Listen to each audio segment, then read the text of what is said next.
Hi, it's Lou Manfredini, Ace's Home Expert, and in this video, we're going to show you how to replace the outdoor vent cover for your dryer. If you have a damaged dryer vent cover, there are replacement covers that you can purchase in many different styles.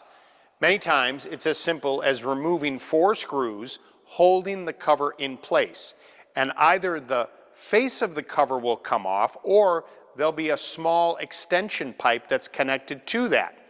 You may have to disconnect the dryer vent on the inside of the home first to allow you to slip the cover off. Once you've done that, install the new cover through the hole, affix it with the new screws, and then reconnect your venting on the inside, and make sure to either use a fastener or some heat tape or duct tape to hold it in place. And there you have it. For more information, you can visit us at acehardware.com.